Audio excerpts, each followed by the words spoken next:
Welcome back नाज़रीन। अब बात करेंगे पाकिस्तान की मईशत पर।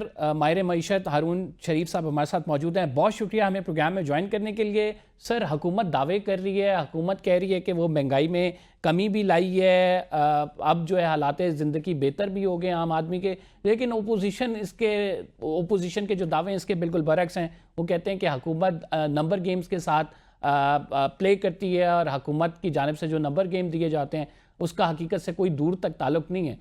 ट्रू पिक्चर क्या है, आप बता दें सर। जी देखिए, इस तरह सूरत हाल इस तरह है कि जो ट्रस्ट का डेफिसिट है वो हाई है। हुकूमत जो बात करती है वो उसको पॉपुलिज्म की नजर से करती है। अपोजिशन जो बात करती है उसको ऑब्वियसली उसके अपोजिट एंगल से देखती है। तो इस वक्त जरूरत कुछ ऐसे इदारों की और लोगों की है जो इंडिपेंडेंटली मईशत को इवेलुएट करके लोगों को इन्फॉर्म कर सकें। इस वक्त हमें तीन चार चीजें समझने की जरूरत है। नंबर वन, कि फैक्ट यह है कि पाकिस्तान एक आईएमएफ के बेल आउट के प्रोग्राम में है। बेल आउट ये होता है कि आप अपनी एक्सटर्नल पेमेंट्स को इंश्योर करते हैं ताकि दुनिया को आप पे एतबार आए। दूसरा फैक्ट यह है कि हमारी जो ग्रोथ है इकोनॉमी की प्रोजेक्टेड वो 3% है जीडीपी ग्रोथ। जो लोग जॉब मार्केट में आ रहे हैं या अपॉर्चुनिटीज ढूंढ रहे हैं वो इससे कहीं ज्यादा ये ग्रोथ उनको एब्जॉर्ब नहीं कर पाएगी। तीसरी चीज है महंगाई। गवर्नमेंट कुछ रिलीफ के नाम पे, कुछ कैश ट्रांसफर के नाम पे तो दे रही है, लेकिन जॉब्स जो हैं और इकोनॉमिक अपॉर्चुनिटीज तो नहीं बढ़ पा रही क्योंकि ग्रोथ कम है। जब उनकी कंजम्पशन पावर नहीं बढ़ती तो जो पिछले 3 सालों में इन्फ्लेशन ने उन्हें बीट किया है, अब वो इन्फ्लेशनरी लेवल नहीं कम हो रहा, जो कीमतें नहीं गिर रही। हाँ, अगले दिनों में कीमतें मजीद महंगी उस पेस पर नहीं होंगी ताकि उनके ऊपर मजीद प्रेशर ना आए। लेकिन जो पड़ चुका है प्रेशर वो रिवर्सल होना बड़ा मुश्किल है। जैसे बिजली की कीमतों में कुछ थोड़ी सी रिवर्सल हुई है 7 रुपए की, लेकिन पिछले 3 साल में कीमतें दुगनी से ज्यादा भी हो गई थी। तो हमें ये चीजें समझनी है कि असल हल इकोनॉमिक ग्रोथ, मईशत का पहिया चलाना है जिसमें वेल्थ क्रिएट हो और ऐसी हो कि लोगों को रोजगार के और इकोनॉमिक अपॉर्चुनिटीज के मौके मिल सके, ना कि हम लोगों को कैश ट्रांसफर करके उनको डे टू डे बस उनकी सर्वाइवल को इंश्योर करें। बड़ा खूबसूरत आपने जवाब दिया। आपने दोनों साइड्स के पिक्चर्स को बड़ा क्लियर कर दिया। लेकिन हारून साहब, आप क्या समझते हैं इसमें अगर कसूरवार ठहराया जाए तो किसको ठहराया जाए? मतलब यानी अगर बिजली की बात करें, बिजली में कीमतों में कमी हुई, यूनिट जो है वो कम कर दिया गया 8 रुपए के लगभग, तो वज़ीर आज़म इसका क्रेडिट लेते हैं। लेकिन दूसरी जानिब से ये भी कहा जाता है कि भाई हम तो 16 रुपए पे छोड़ के गए थे, आपने अगर 36 रुपए पे पहुंचा दिए तो हमारा क्या इसमें कसूर है? तो इसमें असल तयन करना कि खराबी कहाँ से हुई है, उसको किस तरह से सर देखते हैं आप? जी, आप खराबी को अब आप छोड़ दें। देखिए ना, हमने, क्योंकि हमारी बिजली 50% जो है इंपोर्टेड फ्यूल पे बनती है, तो उसके अंदर regularly quarterly monthly fuel adjustment charges हम पिछले 3 साल से ऐड कर रहे हैं। फिर हमने बहुत सारे सरचार्ज डाले हुए हैं क्योंकि हम इनकम टैक्स नहीं कलेक्ट कर पाते। तो इन सारी सूरत हाल के अंदर मैं ये कहना चाह रहा हूं कि जो ब्लेम करने की बजाय हमें 3-4 फंडामेंटल अपने टारगेट्स रखने हैं। टारगेट नंबर 1 है कि आया हमारी बिजली और बिजनेस इनपुट्स की कॉस्ट ऑफ डूइंग बिजनेस हमारे कंपेटिटर्स के साथ बराबर है या कम होती है कि नहीं? अभी ज्यादा है। जब तक बिजली और हमारी लेबर कॉस्ट और दूसरी चीजें ज्यादा रहेंगी तब तक हम कंपीट नहीं कर पाएंगे। तो अभी भी 7 रुपए कम करके जो खित्ते के बाकी ममालिक हैं हम उनसे महंगे हैं। हमें टारगेट लोगों के लिए यह रखना है कि 30 लाख बच्चे और बच्चियां जॉब मार्केट के अंदर हर साल आ रहे हैं।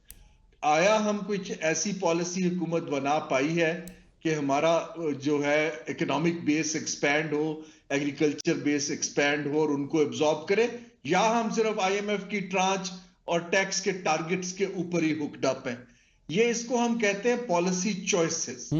एक तो हमें कुछ चॉइसेस करनी है कि वरना तो हम घूम फिर के फिर से आईएमएफ के पास चले जाएंगे जो हम पिछले 30 बरस से करते चले आ रहे हैं।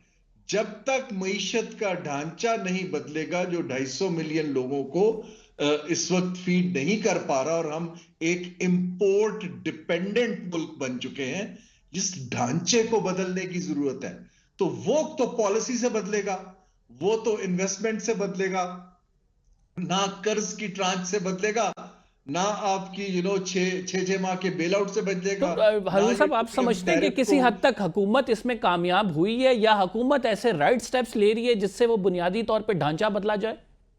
नहीं, स्ट्रक्चरल स्टेप्स अभी मुझे कहीं नहीं दिखाई दे रहे। हाँ, हुकूमत एक इकोनॉमी के करंट स्टेटस को बेहतर तरीके से मैनेज करने की कोशिश कर रही है।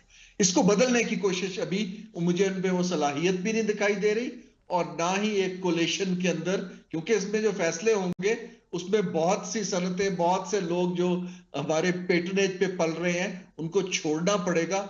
वो सियासी फैसला मुझे यहां अभी कोई ऐसी विल नहीं दिखाई दे। और अगर तहरीके इंसाफ की हुकूमत से कंपैरिजन करें, वहां पे स्ट्रक्चरल रिफॉर्म्स का कोई विल थी, वो करना चाह रहे थे ऐसा?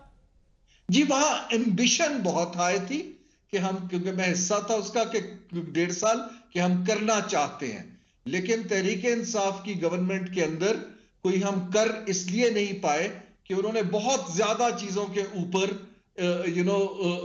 चेंज लाने की कोशिश की, जबकि हुकूमत की और ब्यूरोक्रेसी की वो सलाहियत ही नहीं थी कि वो उसको कर पाते। मेरी अभी भी इस हुकूमत को यही एक एडवाइस है कि आप 2-3 चीजों को अपनी तरजीह बना के अवाम को एतमाद में लें कि हम स्टेट ओन्ड एंटरप्राइजेज और बिजली का सेक्टर ठीक कर रहे हैं, हम अपनी मईशत के ढांचे के अंदर 2-3 हमारे विनर्स हैं, आईटी है, एग्रीकल्चर है, वैल्यू एडेड टेक्सटाइल है, हम सिर्फ इस पर फोकस कर रहे हैं, और इससे हम इतनी नौकरियां क्रिएट करेंगे और एक्सपोर्ट करेंगे, जो हमारी फॉल्ट लाइंस हैं, प्रोडक्शन बढ़ाएंगे, प्रोडक्टिविटी बढ़ाएंगे।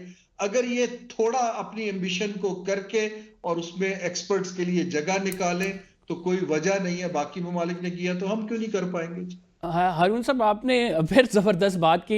मैं मोतरफ़ हो रहा हूँ आपकी गुफ्तगू का। उसकी वजह यह है कि मेरे जो सवाल हैं उसी से लिंक भी करिए। आपने वक्त गुजारा तरीके इंसाफ के साथ। आपने कहा कि वो स्ट्रक्चरल चेंजेस हम करना चाहते थे, वो कर नहीं सके क्योंकि काफ़ी महाज खोल लिए थे।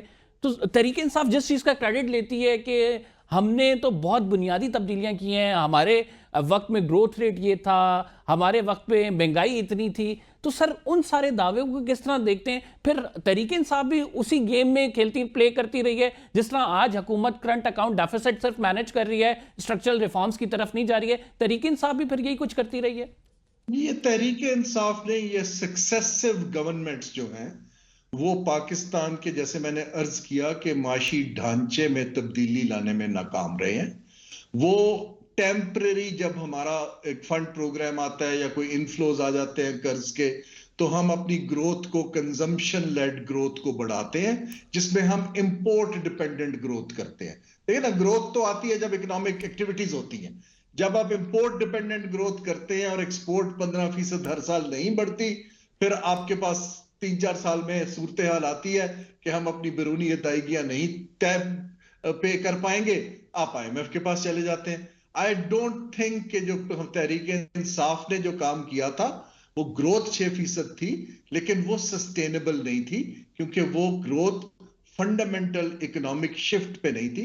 वो उसी ढांचे को कुछ बेहतर करके टेम्परेरीली, जिसको हम बबल कहते हैं, वो उस तरफ थी, और यही पाकिस्तान की सब हुकूमतें करती। वेरी लास्ट क्वेश्चन के शरह सूद में कमी का वजीर खजाना कह रहे हैं कि मजीद कमी की गुंजाइश मौजूद है।